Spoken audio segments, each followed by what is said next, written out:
In a courtroom where the weight of systemic injustice hangs in the air, one young girl's voice shatters the silence, forcing everyone to face a truth that can no longer be ignored. Her words, simple, raw, and full of emotion, will change the course of her family's fate and expose a corrupt system for all to see. The courtroom felt colder than it should have. Tiana sat stiffly in the wooden chair, her small hands folded tightly in her lap. The room was massive, with its high ceilings and polished floors, meant to intimidate, to make people like her feel small. She refused to let it. She wasn't supposed to be here. Children weren't meant for courtrooms, weren't meant to sit in the center of rooms filled with strangers who had already decided what they wanted to believe. But Tiana wasn't just any child. She had been forced to grow up too soon, to understand things no 9-year-old should ever have to understand. Because her brother was dead. Because no one cared enough to stop it. Because no one wanted to listen. The courtroom was packed. The air was thick with murmurs, the weight of unspoken thoughts pressing down on her. The judge sat high above them all, his face unreadable, his fingers tapping lightly against his desk, as if the trial unfolding before him was nothing more than another routine case. But this wasn't just another case. This was about her brother. This was about the life that had been stolen, the truth that had been buried beneath excuses and indifference.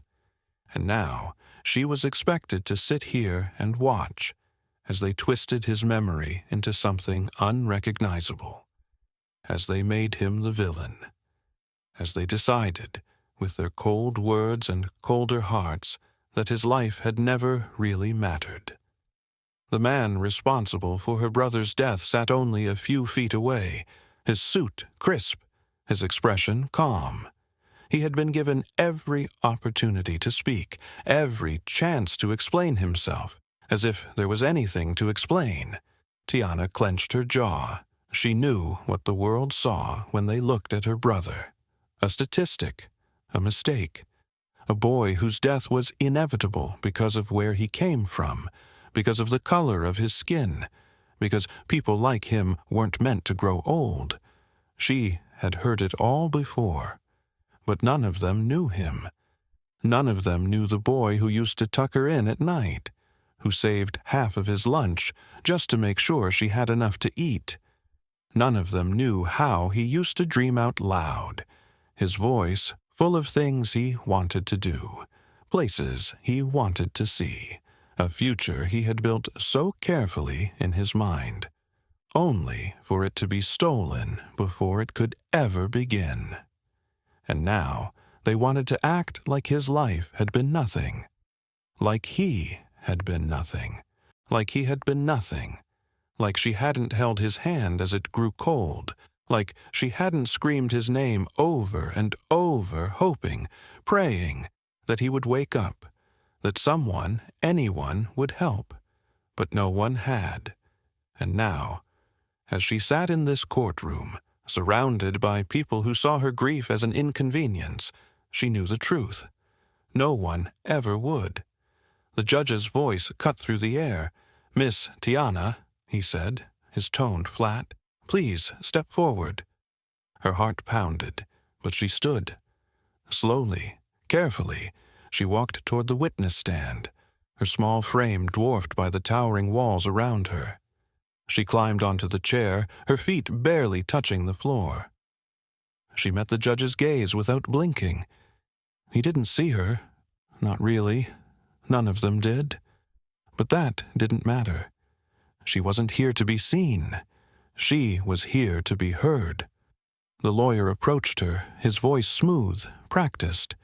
He had spent the entire trial picking apart her brother's life, turning him into something he wasn't. Now, he would try to do the same to her. "Miss Tiana," he said, offering her a smile that didn't reach his eyes, "can you tell us what happened the night of your brother's death?" Tiana swallowed hard. She could hear the murmurs, feel the weight of 100 stares pressing down on her. But she didn't flinch. She lifted her chin, her voice steady as she spoke. "My brother was murdered." A ripple of whispers spread through the courtroom. The lawyer's smile faltered. "Tiana," he said, his tone patient, patronizing, like he was speaking to a child who didn't understand the situation. "I understand this is difficult, but no," she interrupted. The room fell silent. The judge raised an eyebrow. The lawyer's expression hardened. But Tiana didn't care. She wasn't going to let them twist this, wasn't going to let them turn her brother's death into a mistake or an accident or a misunderstanding.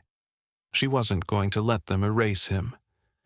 "My brother was murdered," she repeated, her voice firm, "and you all know it." Her words hung in the air, heavy and unshakable. For the first time since this trial began, the room was quiet. For the first time, they were listening. And Tiana, she wasn't afraid anymore, because no matter what happened next, she had already won. She had spoken the truth, and she would never stop speaking it. Tiana's world had changed the day her brother died.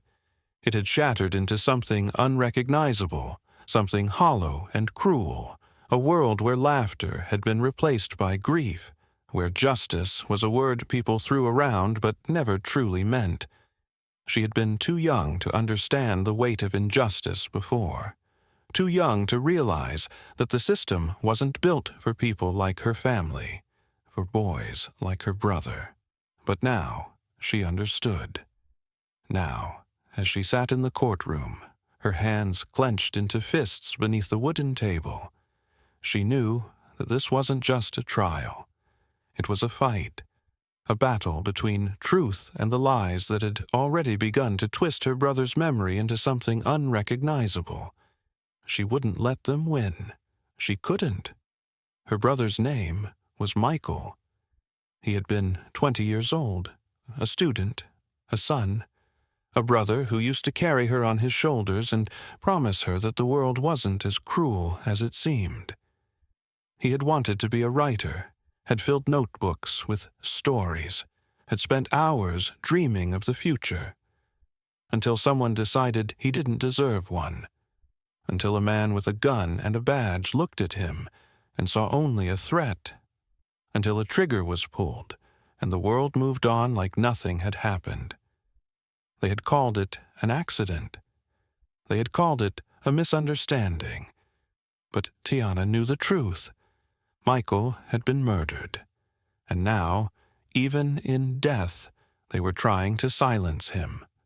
The courtroom was a place that was supposed to stand for fairness, but Tiana could see the truth in the way the judge barely looked at her family.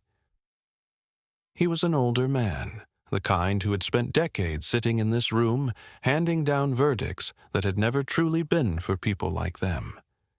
His face was carved from stone, his lips pressing into a thin line each time Tiana's lawyer spoke. He wasn't listening. Not really. He had already made up his mind, just like the system always did.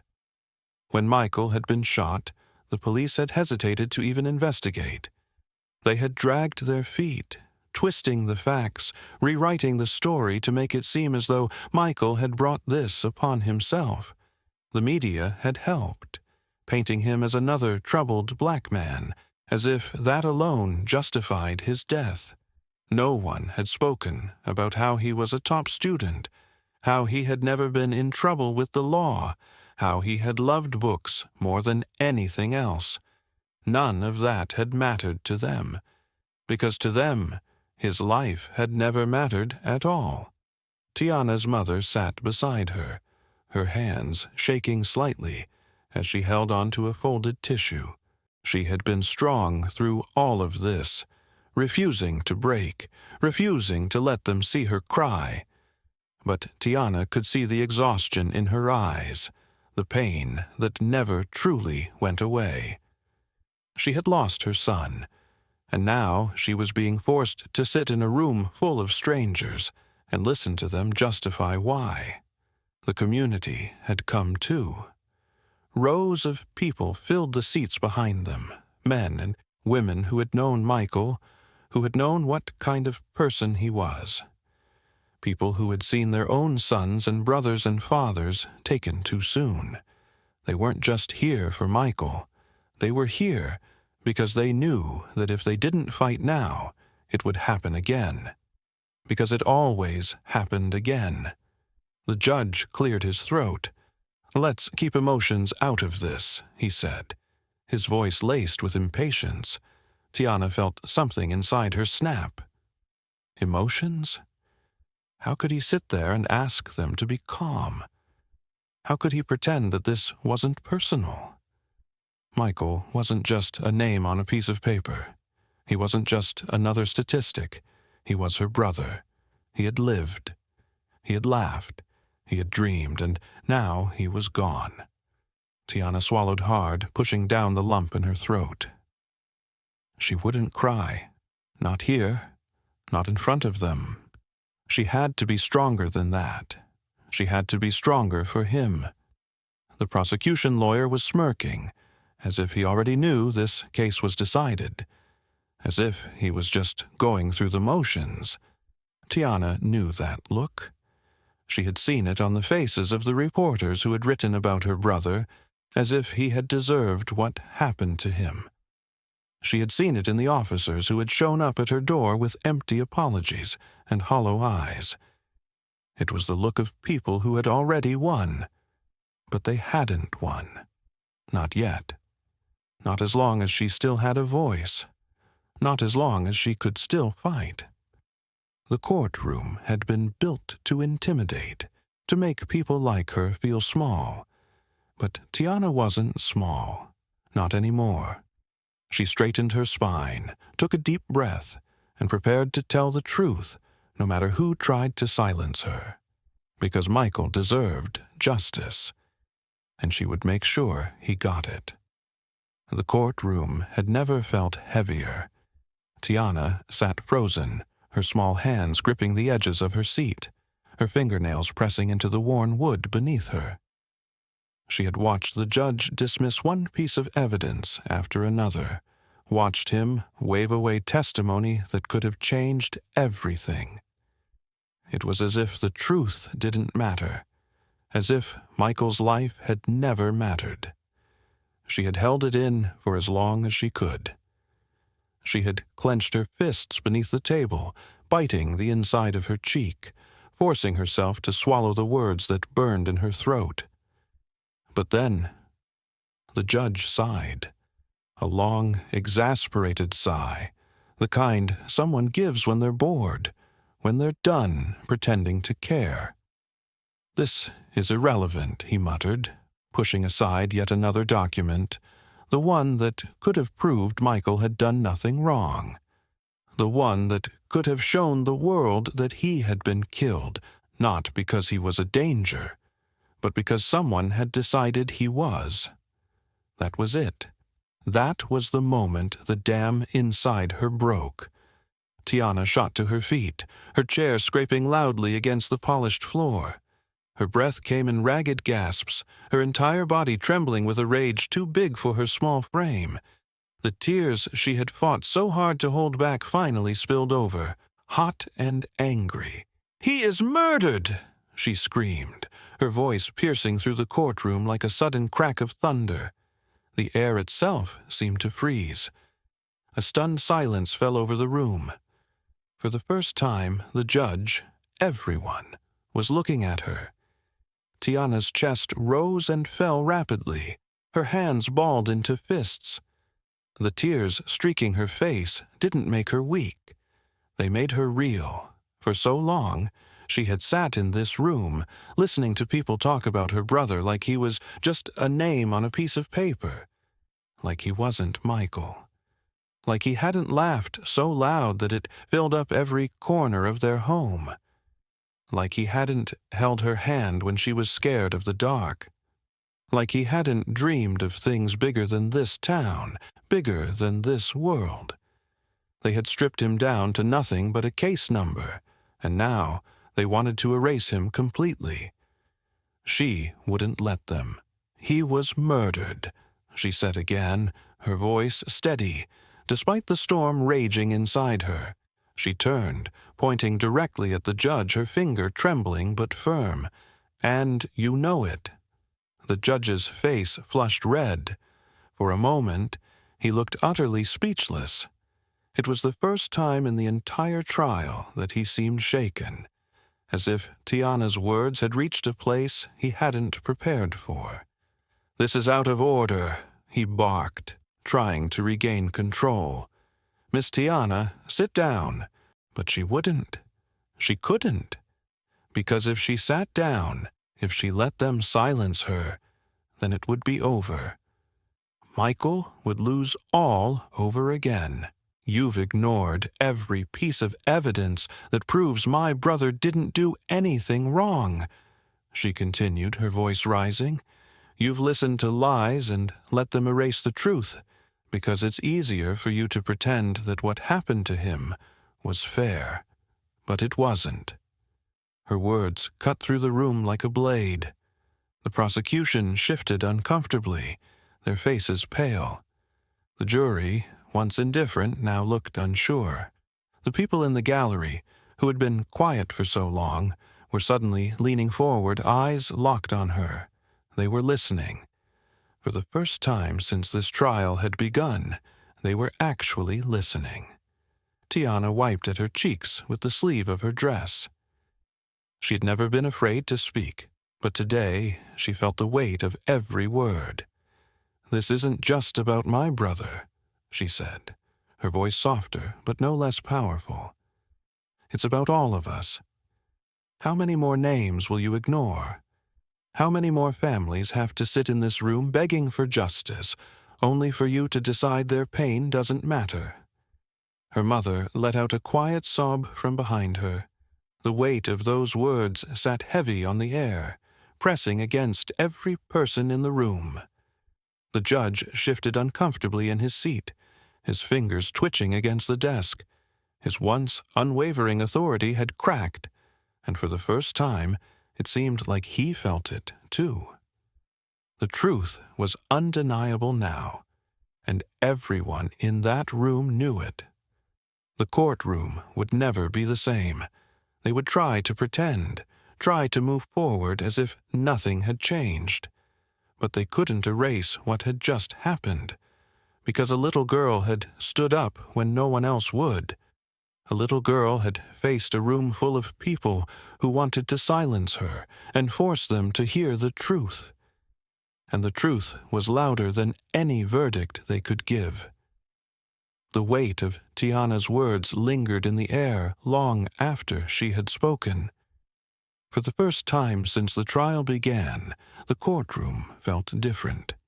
Gone was the detached indifference, the routine dismissal of her brother's life. Gone was the arrogance of those who had entered the room already convinced that justice belonged only to those with power. Now there was something else. Something raw, something real. The judge, a man who had spent years presiding over cases like this without a second thought, looked shaken. His gavel rested in his hand, but he hadn't used it, not yet. His mouth opened as if to speak, but no words came. He shifted uncomfortably, his authority momentarily fragile under the weight of the truth he had tried so hard to avoid. Tiana had forced him to listen, and he hadn't been prepared for what he heard. The defense attorney cleared his throat, trying to regain control. His voice, once so steady, now wavered as he spoke. This is highly unorthodox," he said, his fingers tightening around the edges of his notes. "This trial is about facts, not feelings. We can't allow emotions to dictate legal proceedings." But no one was looking at him. The jury's eyes were still on Tiana. So were the eyes of the people in the gallery. Even the reporters had stopped taking notes, their pens hovering uselessly above their notepads. because they had just witnessed something undeniable. Not just the grief of a child, not just the rage of a sister who had lost her brother, but the truth. And now no one in that room could pretend otherwise. The judge exhaled slowly, his hands folded together on the desk in front of him. "Tiana," he said at last, his voice quieter than before. "You must understand that this is a court of law. Your testimony—" He hesitated. "It is not evidence." Tiana didn't flinch. She lifted her chin, her eyes locking onto his. "Then look at the evidence you already have," she said, her voice steady. "Look at the reports, the footage, the statements from witnesses who weren't listened to." The judge blinked. The prosecution shifted in their seats. Because she was right. It had been there all along. The evidence had always been there. It had simply been ignored. A murmur spread through the courtroom. The people who had sat quietly through the trial, who had listened to excuse after excuse, were no longer passive observers. They were leaning forward. They were whispering to one another. They were questioning. And that was the one thing the system had never wanted them to do. Tiana had done more than make them listen. She had made them doubt. Outside the courthouse, the community had gathered, waiting for news, waiting for justice. They had known from the beginning that this trial had been a performance, a formality meant to absolve those in power rather than hold them accountable. But now, something had changed. Now, people were paying attention. Now, people were angry.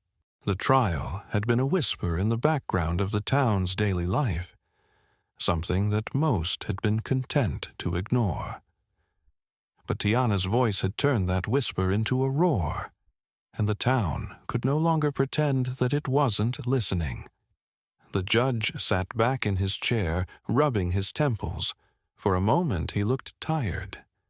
Tiana watched him, unblinking. Would he ignore her now? Would he continue this charade, allowing another name to be erased, another life to be reduced to nothing? Or had she done the impossible? Had she forced him to see?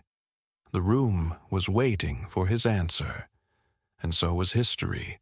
The courtroom was silent, but the air was electric. Tiana sat perfectly still, her small hands clasped together on the worn wooden table in front of her. The judge, who had spent the trial dismissing facts, downplaying evidence, and treating her as nothing more than a grieving child, now looked like a man who had been forced to see something he had spent his whole life avoiding. His fingers tapped lightly against his desk, his jaw clenched tight, as if struggling with the weight of what he was about to say. For the first time since the trial began, Tiana saw uncertainty in his eyes. He shifted in his seat, clearing his throat. But no amount of formality could cover up the fact that something had changed. The truth had been laid bare in front of everyone. The world was watching now, and no amount of legal jargon or institutional bias could push this case into the shadows, where so many others had been buried before it. The judge took a deep breath before he spoke. "This court finds that new evidence has brought forth a necessary reevaluation of this case," he said, his voice quieter than before. "The charges against the accused will be elevated. This case will not be dismissed." A collective gasp rippled through the courtroom. Tiana's mother let out a soft, shaky cry, her hands covering her mouth as the weight of those words settled in. The community members sitting in the back, many of whom had come to this trial expecting yet another miscarriage of justice, gripped each other's hands, barely able to believe what they had just heard. Even the jury, which had once seemed disinterested and detached, looked more alert, more awake. Tiana exhaled, feeling an invisible weight lift from her shoulders. It wasn't over. Not yet. But for the first time since Michael had been taken from them, justice felt like something that could actually exist. The prosecution lawyer, who had once been so smug, now looked deeply uncomfortable, shuffling his papers as if searching for an argument that no longer held any power. The defense team whispered among themselves, their faces pale with the realization that this case was no longer under their control. The truth had taken over. Tiana straightened her back. Michael's name would not be forgotten. His story would not be twisted to fit their narrative. And while nothing could bring him back, at least now, his death would not be erased with the stroke of a judge's pen. Justice, after all this time, was finally within reach. The days that followed were unlike anything Tiana had ever seen. Her face was suddenly everywhere, on the news, in articles, across social media. People spoke about her courage, about how a child had managed to do what an entire legal system had refused to do. People from all over the country sent messages of support. Activists rallied behind her family, and communities that had once stayed silent on cases like Michael's began to speak up. But it wasn't just the world beyond her town that changed. Even within the very community that had once ignored the injustice happening in front of them, people were waking up. Neighbors who had once looked away in discomfort now approached Tiana's mother with apologies. Teachers at school, who had rarely spoken about what happened, now included discussions about racial injustice in their lessons. The town newspaper, which had initially published a biased report that painted Michael as just another troubled black youth, retracted its story and issued a public apology. The cracks in the system had always been there, but now there was light pouring through them. Tiana, despite everything, did not let herself feel too comfortable in this newfound attention.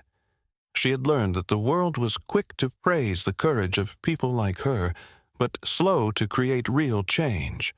She knew that for every Michael who got a second chance at justice, there were countless others whose names would never be spoken. So she did not stop fighting. Tiana's story didn't end in that courtroom. She became more than just the girl who had spoken up for her brother. She became a symbol of resilience, of truth, of the unbreakable will of those who refused to be silenced. People began to invite her to speak at community gatherings, to tell her story in places where justice had always felt impossible. And she did, because she knew that as long as she had a voice, she could use it to fight for others who had been ignored for far too long.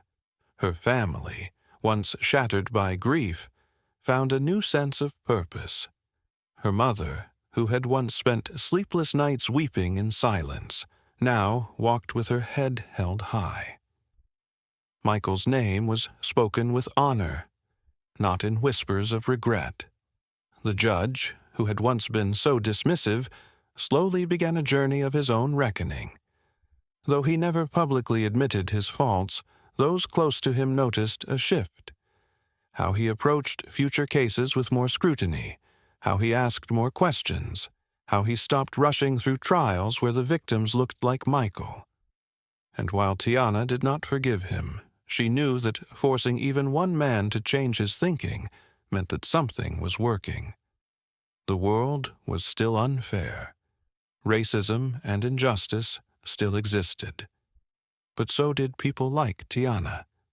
And as long as there were people like her, people who refused to be quiet, who refused to let the world move on without accountability, there would always be hope. Michael's story was no longer just a tragedy. It was a catalyst, a reminder that truth, no matter how much they tried to bury it, would always find a way to rise.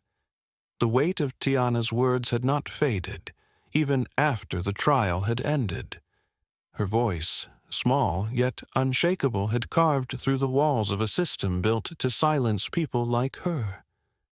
What had begun as a desperate plea for justice for her brother had grown into something far greater. It had forced a town, a courtroom, and even a judge to see what they had long ignored. It had reminded a community that justice was not reserved for the privileged. It was a right that belonged to everyone. In the days following the trial, Tiana's life changed in ways she never could have imagined. People recognized her name. Strangers stopped her on the street, some to thank her, others to apologize for the way they had once looked past her family's suffering. Her words, "He is murdered," had been replayed on news stations and shared across social media. She had become a symbol, not just of grief, but of courage. And though she was still just a child, she understood the weight of what she had done. But justice was never about one moment in a courtroom. It was not about a single verdict or a single headline. Tiana knew that for every Michael who had the chance to be remembered, there were countless others whose names would never be spoken. Their families, like hers, would cry out for justice and be met with silence. That was the part that haunted her the most. The stories that would never make it to a judge's desk, the cases that would never be reopened, the children who would grow up never knowing the truth about what had happened to their loved ones. So, she did not stop fighting. She began speaking at community events, not because she wanted attention, but because she knew that silence was what let injustice thrive. She learned to channel her pain into something greater, to use her voice, to demand change. Schools invited her to speak to students about racial injustice. Activists asked her to share her story at protests and gatherings. She stood in front of crowds that stretched farther than she could see, telling them about her brother, about the trial, about what it meant to be forced to prove that someone you loved deserved justice. And the most remarkable thing, people listened. For the first time, the community that had tried to erase Michael's story was now confronting its own biases. Conversations that had once been avoided were now happening in schools, in courtrooms, in homes. Laws that had long been written to protect the privileged were being questioned. Even the judge who had once dismissed her so easily had started to handle cases differently, his rulings more careful, his judgments no longer so automatic. None of this would bring Michael back. It would not erase the pain of losing him, but it meant something. It meant that his name would not be forgotten. It meant that he had changed the world, even in death. And Tiana, despite her grief, took comfort in that. Her mother, once a woman weighed down by unbearable sorrow, now walked with a sense of purpose. She volunteered for organizations fighting for justice, working to ensure that what had happened to Michael would never happen to another family. The house, once quiet in mourning, was now filled with the voices of people who came to listen, to learn, to ask how they could help. Change was slow, but it was happening. And though Tiana knew there would always be more battles to fight, she had proven that one voice, no matter how small, could shake the foundations of injustice. She had faced a courtroom designed to silence her and had refused to let them turn away from the truth. Her words had started a movement, and she was just getting started. Because justice was not just for the powerful. It was for the people who had been told their voices did not matter. It was for the families who had been forced to grieve in silence. It was for the brothers and sisters, the mothers and fathers, the children who had been left behind. Tiana's voice had broken through the darkness, and now it would never be silenced again.